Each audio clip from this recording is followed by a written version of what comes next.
Liberty Tamil நேயர்களுக்கு வணக்கம். பாஜகவுடன் கூட்டணியில் இருக்கும் தமிழ் மாநில காங்கிரஸ் தலைவர் ஜி.கே. வாசன் அவர்கள் வாக்காளர்களை திமுக அரசு ஏமாற்றுகிறது என்று விமர்சித்திருக்கிறார். இந்த விமர்சனத்தை மக்கள் எப்படி பார்க்குறாங்கன்றதை கேட்டு தெரிஞ்சுக்கலாம் வாங்க. திமுக எல்லா வாக்குறுதியும் நிறைவேற்றிட்டு தான் இருக்கிறாங்க. திமுக இலவச பஸ்ஸுன்னாங்க, அதை நிறைவேற்றிட்டாங்க. அப்போ அவங்க செய்ய முடியாதது ஒன்று நீட்டு மட்டும்தான். அதுக்கு சென்ட்ரல் கவர்மெண்ட் மட்டும்தான் முட்டுக்கட்டையாக இருக்குது. மற்ற எல்லா விஷயத்தையும் அவங்க செஞ்சுக்கிட்டு தான் இருக்கிறாங்க. ஜி.கே. வாசன் சும்மா ஒரு ராஜ்யசபா சீட்டுக்காக அவர் எதை வேணாலும் பேசிகிட்டு இருப்பார்.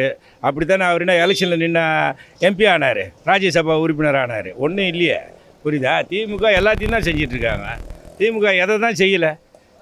திமுக செஞ்சதெல்லாம் நான் சொல்லவா? திமுக என்னென்ன செஞ்சுருக்குது? இலவச பஸ்ஸு கொடுத்துருக்குது, விவசாய கடனை தள்ளுபடி பண்ணியிருக்குது, இன்னும் என்னென்ன செய்யணும் எல்லாத்தையும் தான் கொடுத்த வாக்குறுதி எல்லாத்தையும் நிறைவேற்றிக்கிட்டு தான் வருது. அது இல்லை, இந்த திமுக அரசுக்கு ஒரு கெட்ட பேரை உண்டு பண்ணணும் அப்படிங்க வேண்டி பேசுகிறார். எந்த சூழ்நிலையிலையும் தமிழ்நாடு அரசை இன்னைக்கு நல்ல முறையில் செயல்பட்டுக்கிட்டு இருக்கக்கூடிய தமிழ்நாட்டினுடைய முதலமைச்சர் ஸ்டாலினே குறை சொல்லக்கூடிய அளவுக்கு இல்லை. அவர் மக்களுக்காகவே உழைத்து கொண்டிருக்கிறார். 24 மணி நேரத்தில் தூங்காமல் கூட இருக்கிறாருன்னு சொல்லுவாங்க. அந்த மாதிரி தகவல்கள்லாம் வந்துகிட்டு இருக்குது. ஒவ்வொரு மாவட்டத்துக்கும் ஒவ்வொரு கிராமத்துக்கும் இன்றைக்கி நன்மை கிடைக்கக்கூடிய அளவுக்கு செயல்பட்டுக்கிட்டு இருக்காரு. ஏற்கனவே எனக்கு முன்னாடி சொன்ன நண்பர் சொன்னார், 1000 ரூபா மக்களுக்கெல்லாம் கொடுத்துக்கிட்டு இருக்காங்க, ஒவ்வொரு ரேஷன் கார்டு வச்சுருக்கவங்களுக்கும். அதை போல் இந்த வெள்ள நிவாரணம் எனக்கு தூத்துக்குடி மாவட்டத்தில் உள்ள ஒவ்வொரு பாதிக்கப்பட்ட கிராமங்களுக்கும் ஒவ்வொரு குடும்பத்துக்கும் 6000 கொடுத்தாரு. அதுக்கு பிறகு இப்போ நேற்று கூட ஒரு நிலத்திட்டங்கள் நிறையா வீடுகள் இழந்தவங்களுக்கெல்லாம் வீடுகளுக்கு கட்டுறதுக்கு போகிறதுக்கெல்லாம் கொடுத்தாங்க. அந்த மாதிரி அவர் மக்கள் சேவைகளை முழுமையாக தன்னை ஈடுபடுத்தியிருக்காரு. இந்த இலவசமாக காலேஜ் படிக்கிற பிள்ளைங்களுக்கெல்லாம் மாதம் 1000 ரூபா கொடுத்துக்கிட்டு இருக்காங்க. இப்போ தமிழ் புதல்வன் என்ற இதில் ஒரு 1000 ரூபாய் இப்போ இம்ப்ளிமெண்ட் பண்ணியிருக்காங்க. வேறு இன்னும் என்ன தான் செய்யணும்? எல்லாமே நல்லா தான் செஞ்சுட்ருக்காங்க. ஜி.கே. வாசன் அப்படி தான். அவர் எப்போவுமே அவரை பற்றி ஒன்றும் அவர் எலெக்ஷனில் நின்று ஜெயிக்க போகிறாரு. எலெக்ஷனில் நின்று ஜெயிக்கிறவர் கிடையாது. அவர் ராஜ்யசபா வீட்டு ஓட்டு இது வாங்கி அங்கங்கே இந்த கட்சி அந்த கட்சின்னு போயிட்டுருப்பார். வேறு ஒன்றும் இல்லை. அவர் சொல்கிறதுல ஓரளவுக்கு கூட உண்மை கிடையாது. மக்களுடைய என்ன எதிர்பார்க்கல அதை நல்ல முறையில் செய்கிறாங்க. அதுக்கான வாய்ப்பை மத்திய அரசு ஏற்படுத்தி தரமாட்டேங்குது. முயற்சி பண்ணாலும் பல வழியில் தடுக்குது. மாநிலங்கள் சுயமாக செயல்பட விட மாட்டேங்குது. அதுக்கு ஜி.கே. வாசன் உடந்தையாக இருக்கார். தமிழ்நாட்டில் மாநிலம் சுயமாக செயல்படுறதுக்கு ஒரு தமிழராக இருந்துக்கிட்டு, தமிழ் மாநில கட்சியாக இருந்துக்கிட்டு, அதுக்கு ஆதரவு தராமல் மத்திய அரசோடு சேர்ந்துக்கிட்டு அந்த மாநில உரிமையை பறிக்கிறதுக்கு ஒரு துணை போகிறாங்க. அது சரியில்லை அவருடைய பேச்சு. அவர் சொல்கிறதுல எந்த உண்மையும் இல்லை. வாக்காளர்களை ஏமாற்றுவது மோடி அவர்கள் தான். ஏன்னா 5 லட்சம் தரேன்னு சொல்லி ஓட்டு வாங்கினாங்க, 2 கோடி வேலைவாய்ப்பை உருவாக்குறேன்னு சொன்னாங்க. எதுவும் இல்லை. இப்போ இருக்கிற வேலையும் போய்கிட்டுருக்கு. இப்போ சாஃப்ட்வேரை படித்தவங்கெல்லாம் இல்லை, இருக்கிற வேலையை விட்டுட்டு ரொம்ப நடுத்தரவுக்கு வந்துக்கிட்டு இருக்காங்க. நாடு போகிற போக்கில் கோவிந்தா ஜெய் ஸ்ரீராம்னா தான் சோறு கிடைக்குங்கிற மாதிரி பிச்சை எடுக்க விட்டுக்கிட்டு இருக்காங்க மோடி அரசாங்கம். இருக்கிறவங்களுக்கெல்லாம் என்ன எதுவும் தெரியாமல் இருக்கிறாங்களா, இல்லைன்னா கண்ணுன்னு தெரியாமல் இருக்கிறாங்களா? திமுக அரசு என்ன செய்யுது, என்னென்ன இது வரைக்கும் செஞ்சுக்கிட்டு இருக்குது? இதுக்கு முன்னாடி இருந்த ஏடிஎம்கே ஆட்சி என்ன செஞ்சாங்க, அதெல்லாம் அவங்களுக்கு தெரியுமா? அது அவங்க யார் கேட்டாலுமே இதுதான் கேள்வி. இன்றைக்கி என்னென்ன செஞ்சுக்கிட்டு இருக்காங்க, பிரிட்ஜு கட்டியிருக்காங்க, எத்தனை இதுன்னு இருக்குது. இன்றைக்கி உள்ள பொசிஷனில் அழகான முறையில் இருக்குது டிஎம்கே ஆட்சி. அவங்க கண்டவங்களும் சொல்லுவாங்க, அது செய்யலை, இதை செய்யலைன்ட்டு. அதனால் கேட்டுட்டு நம்பிட்டு இருக்க முடியுமா யாரும்? சொல்லுங்கள் பார்ப்போம். ஏர்போர்ட்டில் இருந்து பல்லாவரம் வரைக்கும் போகிறதுக்கு அந்த இடத்த கவர்றதுக்கே கிட்டத்தட்ட 1 மணி நேரம் ஆகும் சாயங்கால டைமில். இன்றைக்கி பாருங்கள் 10 நிமிஷத்தில் போயிடலாம், அவ்வளோக்குள்ளே இருக்குது. அந்த மாதிரி இந்த வரைக்கும் டிஎம்கே ஆட்சி நல்ல மாதிரி தான் செஞ்சுக்கிட்டு இருக்குது. யார் குறை சொன்னாலும் யார் எது சொன்னாலும் நம்ப போகிறதில்ல. நல்ல மாதிரி இருக்குது டிஎம்கே ஆட்சி. அது கண்ணுக்கு தெரிஞ்சது தானே. மோடி தானே ஏமாத்துறாரு.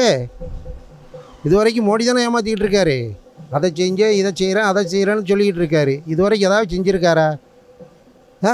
ஸ்டாலின் 3 வருஷம் ஆச்சு. இது வரைக்கும் எப்படி இருக்கு ஆச்சு? இல்லைங்க, திமுக இது வரைக்கும் அந்த மாதிரி இது இல்லை. ஸ்ட்ரெயிட் ஃபார்வர்டாக பண்ணிகிட்ருக்காங்க, ரொம்ப தர்மமாக பண்ணிகிட்ருக்காங்க. இந்த மாதிரி மக்களை நல்ல கொள்கைகளும் எடுத்துகிட்டு போகிறாங்க டீசெண்டாக. அந்த மாதிரி எல்லோரும் கொண்டு போனால் ரொம்ப நல்லாயிருக்கும் மேடம். இல்லைங்க மேடம், அது கட்சி இது தானே, நல்லா பண்ணுறாங்க. இது வரைக்கும் அந்த மாதிரி ஒரு இது இல்லை. ஸ்ட்ரெயிட்டாக பண்ணுறாங்க எல்லாமே. கச்சிரா இல்லாமல் டீசெண்டாக மூவ் பண்ணுறாங்க எல்லாத்தையுமே. மக்கள், ஏழை மக்கள் எவ்வளோ நல்லா திருப்தியாக இருக்காங்க. அது ரொம்ப சந்தோஷமாக இருக்குது. முக ஸ்டாலின் எல்லார்கிட்டையும் சிரித்து அன்போடு பழகுறார். சின்ன குழந்தைகிட்ட கூட நல்ல அன்பாக பேசுகிறார்.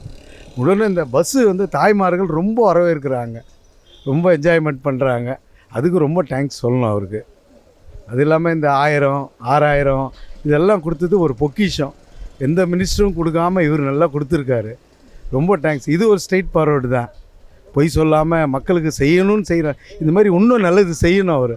ஜிகே வாசன் வந்து அவர் ஒரு தலைவராகவே நடந்துக்கிறார். திமுக அரசியல் வந்து அருமையாக பண்ணிக்கிட்டு இருக்கு. ஆமாம், லேடிஸுக்கு ரொம்ப பக்கபலமாக இருக்கிற திமுக அரசு தான். மோடி வந்து தமிழ்நாட்டுக்கு ஒன்றுமே செய்யலையா, கேட்குற பூரா எதுவுமே கொடுக்கலையா, இப்போ சொல்கிறது ஒன்று செய்கிறது ஒன்று செஞ்சுக்கிட்டு இருக்கிறாரு. பொய் விமர்சனமா? திமுக அரசு வந்து தமிழக மக்களுக்கு தான் செய்கிற நல்லதுகளை செஞ்சுட்டு இருக்காங்க. தலைவர் தளபதி வந்து விடாமல் வந்து முயற்சி செஞ்சுருக்காரு. இது இயற்கை சூழ்நிலைகள் இந்த சிட்டியை பொறுத்தவரை மழைகளை வந்ததில் கொஞ்சம் அதிருப்தி இருக்க வழிய, மற்றபடி இப்போ ஃபைனான்ஸ் நிதி நிலைமை வந்து நாட்டில் தெரியல, அது எல்லாத்துக்கும் புரியறதில்ல. அதை ஒரு பொய் பிராண்டா பண்ணிகிட்டு இருக்காரு. அதுதான் தப்பு. அவங்க புரிக என்ன, அவங்க அப்பா காலம் என்ன, அதெல்லாம் வந்து இதில் வந்துட்டார். தேவையில்லாமல் விமர்சனம். அவர் எடுத்த கட்சிக்கு ஜெயிக்கணுங்கிறக்காக பொய் பிரச்சாரம் பண்ணுன்னா அது திமுகவும் ஒரு கட்சி, எதிர்கட்சி. அதுக்கு அவர் பிரச்சாரம் பண்ணுவார், பொய் பிரச்சாரம் பண்ணுவார். ஆனால் திமுக எடுத்திங்கன்னா அவங்க மதச்சார்பற்ற கருத்துக்களை வந்து முடிஞ்ச அளவு என்ன செய்கிறாங்க, மக்கள் மத்தியில் கொண்டு சேர்க்குறாங்க. எல்லாமே சமத்துவம் சகோதரத்துவம் சொல்லிட்டு பெரியாருடைய அண்ணாவுடைய அப்புறம் வந்து கொள்கைகளை, அதே மாதிரி சிறுபான்மை மொழிகளுடைய முன்னோடி தலைவராக இருக்கக்கூடிய காயிதத் மில்லத்துடைய கொள்கைகளை வந்து என்ன செய்கிறாங்கன்னா கரெக்டாக என்ன செய்கிறாங்க, கொண்டு போகிறாங்க. அவங்க வந்து இந்த மாதிரி வந்து ஒரு மாயை வந்து இந்த அண்ணாமலைன்னு ஒருத்தர் இருக்கார். அவர் வந்து ஏதோ ஒரு IAS IPS சொல்கிறாரு. IPS படித்தார் என்னன்னு தெரியல. அவரை இறக்கி என்ன செய்கிறாங்க, தமிழ்நாட்டில் அவர் பேசுகிற பேச்செல்லாம் பார்த்தீங்கன்னா எல்லாமே வந்து ஒரு குழப்பமான பேச்சு தான். இப்போ ஒரு பேச்சு பேசுவார், நாளைக்கு ஒன்று பேச்சு பேசுவார். நேற்று சொன்னார் அதிமுக வந்து தூய்மையானவங்க சொன்னார். அதே இன்றைக்கி சொல்கிறாரு அதிமுக வந்து மோசமானது, அவங்க வந்து எப்படி நினைச்சாருன்னா மாறி மாறி பேசுகிறாரு. அப்போ இவங்களுடைய நோக்கம் என்னன்னா, இவங்களுக்கு யார் கட்டுப்படுறாங்களோ, இவங்களுக்கு யார் அடங்கி போகிறாங்களோ, கார்பரேட்டோட சிந்தனைகளுக்கு, இந்த நாட்டை துண்டாடக்கூடிய சிந்தனைகளை யார் கட்டுப்படுறாங்களோ அடங்கி போகிறாங்களோ அவங்கள தான் நினைச்சாங்க இவங்க தூக்கி தலையில் வைக்கிறாங்க. யார்? இந்த பிஜேபி அரசாங்கம். திமுக நீங்கள் எடுத்தீங்கன்னா எங்களுக்குள்ள விமர்சனம் இருக்குது. இப்போ சிறைவாசிகள் விஷயத்தில் திமுகவுக்கு நாங்கள் தொடர்ந்து என்ன செஞ்சோம், போன சட்டசபையில் நாங்கள் வாக்குறுதி கொடுத்து என்ன செஞ்சோம், நாங்கள் வேலை பார்த்தோம். அந்த வாக்குறுதியை வந்து கரெக்டாக காப்பாற்றுறாங்க. இப்போ நாங்கள் வந்து ஒரு 3-4-5 மாதத்துக்கு நாங்கள் அதிருப்தியில் இருந்தோம். ஆனால் இப்போ அதை காப்பாற்றுறாங்க. அதே மாதிரி சொல்ல போனால் எல்லா மக்களுடைய கல்வி விஷயத்துலையும் வந்து சமத்துவத்தோடு என்ன செய்கிறாங்க, நிறைய இந்த ஸ்கீம் ஸ்டூடெண்ட்ஸ் கூட ஸ்கீம் எல்லாமே கரெக்டாக பண்ணிகிட்டு இருக்காங்க. இது வந்து திமுக பேரை சொல்லி இந்த நாட்டை, தமிழ்நாட்டை வந்து எப்படியாவது திமுகவுடைய தவறான ஒரு கொள்கைன்னு சொல்லி என்ன செய்ய பிரச்சாரம் பண்ணி இந்த நாட்டை இந்த தமிழ்நாட்டை ஏமாற்றி ஆட்சி செய்யன்னு சொல்லி என்ன செய்கிறாங்க, குட்டிக்காரனை போட்டு என்ன செய்கிறாங்க. இந்த பிஜேபி RSS கும்பல் என்ன செய்கிறாங்க, இன்றைக்கி களத்தில் வேலை செஞ்சுட்டு இருக்காங்க. ஆனால் தமிழ்நாட்டு மக்கள் ஒருபோதும் என்ன செய்ய மாட்டாங்க, மதச்சார்பற்ற கொள்கையை விட்டு வெளியே வர மாட்டாங்க. இந்த மண் பெரியாருடைய மண், இந்த மண் அம்பேத்கருடைய மண், இந்த மண் மதச்சார்பற்ற மக்களுடைய மண். இது ஒருபோதும் என்ன செய்ய முடியாது, உடைக்கவும் முடியாது, பிரிக்கவும் முடியாது. நிச்சயமாக 40 மதச்சார்பற்ற கொள்கை வெல்லும். பிஜேபி கட்சியை வந்து RSS உடைய சிந்தனைகளை இந்த நாட்டை விட்டு நிச்சயமாக விரட்டி அடிக்கப்படுவார்கள். நிச்சயமாக இது நடக்கும். பாஜக தான். அவங்க வரும்போது கேஸ் விலை என்ன விலை இருந்தது, அவங்க வரும்போது பெட்ரோல் விலை என்ன விலை இருந்தது, அவங்க வரும்போது எல்லா விலையும் எப்படி இருந்தது. இன்றைக்கி எல்லாத்தையும் கொண்டு போய் LIC அது இது எல்லா பொது இதையும் கொண்டு போய் அவங்க இப்போ முதலாளிங்கிட்ட கொடுக்குறாங்க. அதுதான் எவ்வளோ ஏர்போர்ட்டுங்களை கொடுத்துட்டாங்க.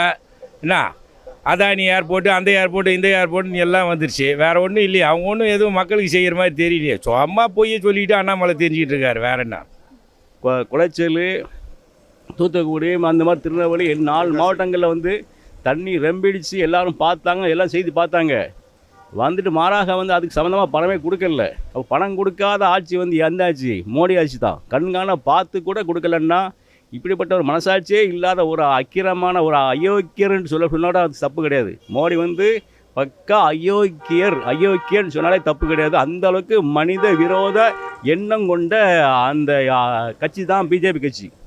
JK வாசன் எடுத்த முடிவு வந்து ஒட்டுமொத்த மதச்சார்பற்ற தன்மைக்கு எதிரானது. அவருடைய தந்தை மூப்பனார் அவர்களுடைய கொள்கை என்னென்னா காங்கிரஸினுடைய கொள்கை, காந்தியவாதியுடைய கொள்கை. இந்த மண்ணை இந்த நாட்டை பிளவுபடுத்தக்கூடிய RSS பிஜேபிக்கு எதிரான கொள்கையை கொண்டு வந்து உருவாக்கப்பட்ட காங்கிரஸ் கட்சியில் தன்னை முழுமையாக அர்ப்பணித்தவர் தான் JK மூப்பனார். அவருடைய வழியில் வந்த இவருடைய JK வாசன் வந்து எடுத்த இந்த முடிவு வந்து தவறான முடிவு. இது வந்து அவருடைய கட்சியை வந்து கண்டிப்பாக அழிச்சிடும். ஜிகே வாசன்கிறவர் வந்து அதனுடைய கொள்கை வந்து காங்கிரஸுடைய கொள்கை. காலங்காலமாக காங்கிரஸில் இருந்தவங்க, அவங்க அப்பா மூப்பினார் காங்கிரஸில் இருந்தவர். அவர் வந்து காங்கிரஸில் இருந்துக்கிட்டு வந்து பிஜேபி ஆதரிக்கிறது வந்து யாராலும் ஜீர்ணிக்க முடியாது. அது வந்து ரொம்ப தமிழ்நாட்டு மக்களுக்கு இப்போ செய்யக்கூடிய நம்பிக்கை துரோகம். ஏன்னா முழுக்க பிஜேபிங்கிறது வந்து ஒரு மனித நேயமுள்ள கட்சியே கிடையாது. மனித நேயமுள்ள கட்சியே கிடையாது. மக்களை பற்றி சிந்திக்கிற கட்சியும் கிடையாது. சாப்பாட்டுக்கு வரி போடுற ஒரு கேவலமான அரசு உலகத்தில் பார்க்க முடியாது. பெட்ரோல் விலை ரொம்ப கம்மியாக இருந்துச்சு. இவன் வர ஆட்சிக்கு வரும்போது வாக்கு கொடுத்தது வந்து தேசிய நதிநீரை வந்து இணைப்பேன்னு சொல்லி தான் வாக்கு கொடுத்தாரு மோடி. அதை பற்றி சிறு துளியும் கூட எடுத்த காலம் எடுத்து வைக்கல. இப்படிப்பட்ட எல்லாமே அக்கிரமான ஆட்சி. மக்களுக்கு பணம் தரேன்னு சொன்னார். எல்லா அக்கௌண்ட்லேயும் 15 லட்சம் போடுறேன்னு சொன்னார் மோடி. அதை பற்றி பேசுகிறதே இல்லை. நீ 15 லட்சம் போட வேணாம், என் பாக்கெட்லேருந்து பிடுங்காமல் இருந்தாலே போண்டான்னு நாங்கள் கேட்குறோம். நீ 15 லட்சம் போட வேணாண்டா, இங்கே பாக்கெட்லேருந்து நீ பணத்தை பிடுங்காத, வரின்னு பிடுங்காத. அதுதான் மக்களுடைய ஆதங்கமாக இருக்குது. தொடர்ச்சி எங்கே போனால் வரி வரி வரி, எதுக்கு எடுத்தாலும் வரி.